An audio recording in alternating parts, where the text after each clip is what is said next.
प्रशांत किशोर जी, जिस तरह से बिहार की राजनीतिक उलटफेर, कभी आरजेडी, कभी जदयू, कभी बीजेपी, आखिर जनता जाए कहां?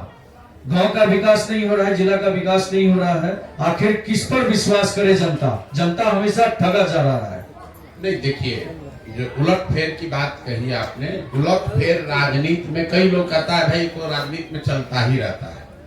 उलटफेर नेताओं का दल बदल लेना, पाला बदल लेना, ये कोई बहुत नई बात नहीं है। नई बात ये हुई है कि नीतीश कुमार ने इसको नया आयाम दे दिया। पलटने को एक नया राजनीतिक पलटीमार बनने का एक नया आयाम नीतीश कुमार ने बना दिया। आपको हमको लग रहा है कि अरे अभी महागठबंधन में थे, भाजपा में आए हैं। आपके लिए फिर एक नया आंकड़ा दे देता हूं। पिछले 10 वर्ष में नीतीश कुमार का ये 7वां प्रयास है, 7वां पलटी मारे, 7वां नया सरकार का प्रयास है।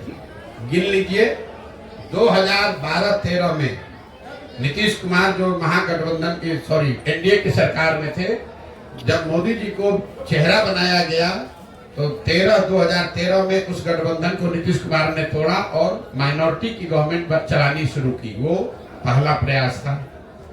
वो माइनॉरिटी की गवर्नमेंट हार गई लोकसभा में, तो उन्होंने मांझी जी को मुख्यमंत्री बनाया। वो दूसरा प्रयास था। फिर मांझी जी को हटाया, 8 महीने के बाद खुद मुख्यमंत्री बन गए। ये तीसरा गवर्नमेंट बना।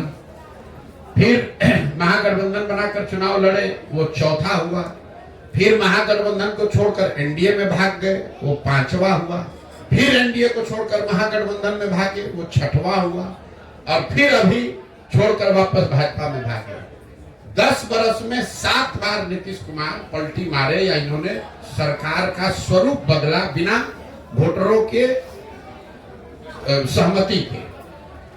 अब नीतीश कुमार इस देश के सबसे बड़े पलटूमार राजनीतिज्ञ है, राजनेता है। ये तो बात सर्वविदित है, इस पर अब चर्चा भी लोग नहीं कर रहे। जैसे बिहार में शराबबंदी इतना फेल है कि कोई शराबबंदी पर सवाल भी नहीं कर रहा है, तो नीतीश कुमार के पलटने पर कोई सवाल लोग नहीं उठा रहे।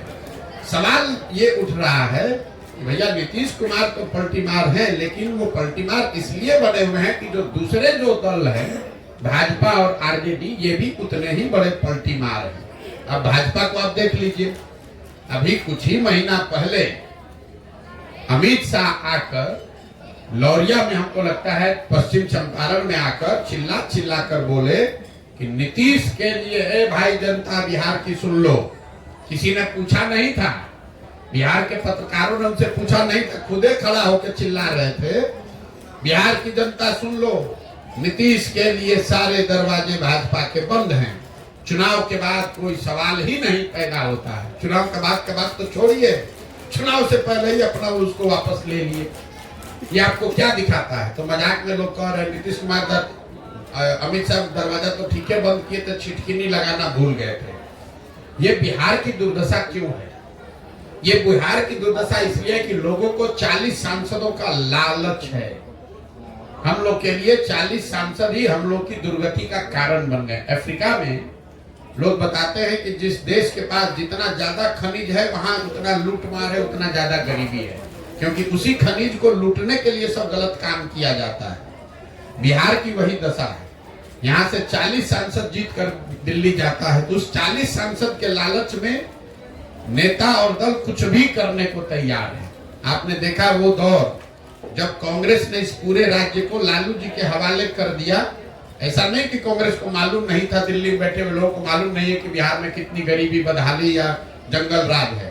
तो इसलिए उन्होंने आंख बंद किया कि लालू जी यहाँ जो करना है करते रहे, 20-25 सांसद हमारा जीत कर यूपीए में बना रहे।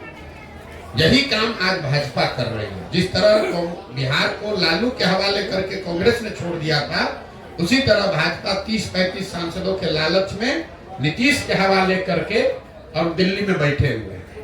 यहाँ जितने लोग बैठे हैं जरा समझिए, भाजपा वो दल है जो दूसरे दलों को तोड़कर माइनॉरिटी में रहता है तो सरकार बनाता है। बिहार में वो सबसे बड़ा दल है, उनका 75 विधायक है, लेकिन वो मुख्यमंत्री नहीं बनते, सरकार नहीं बनाते, वो नीतीश जी को बनाते हैं। ऐसा क्यों?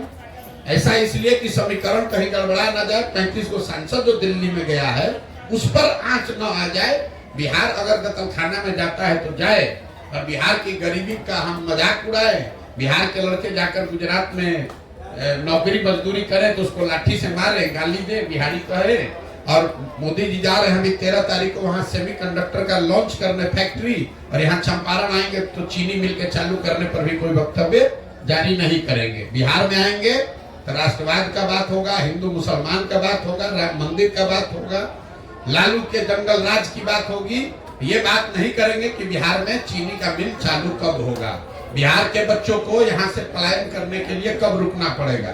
अगर गुजरात के बच्चे गुजरात से बाहर नहीं जा रहे हैं मजदूरी करने, तो हमारे बिहार के बच्चे क्यों जा रहे हैं बिहार से बाहर, इस पर मोदी जी कोई वक्तव्य नहीं देंगे। गुजरात से 26 MP जीत कर गया है, तो वो गुजरात हर चौथे दिन जा रहे हैं, वहाँ इन्वेस्टमेंट समिट हो रहा है, वहाँ फैक्ट्री लग रहा है। और बिहार से हम लोग 39 सांसद जिताए हैं, हम लोग को कोई पूछने वाला नहीं है। तो इसके लिए दोषी मोदी जी नहीं है, इसके लिए दोषी हम और आप हैं, क्योंकि उनको मालूम है बिहार में काम हो चाहे नहीं, यहाँ का आदमी अभी 6 महीने के बाद वोट होगा, चाहे मन से या बेमन से, विकल्प के अभाव में उसी मोदी जी उसी भाजपा को फिर जाकर बोरा में भर के हम लोग वोट देंगे, और हम लोग के लड़के बोरा अपने पीठ पर उठाएंगे, जीवन भर मजदूरी करेंगे।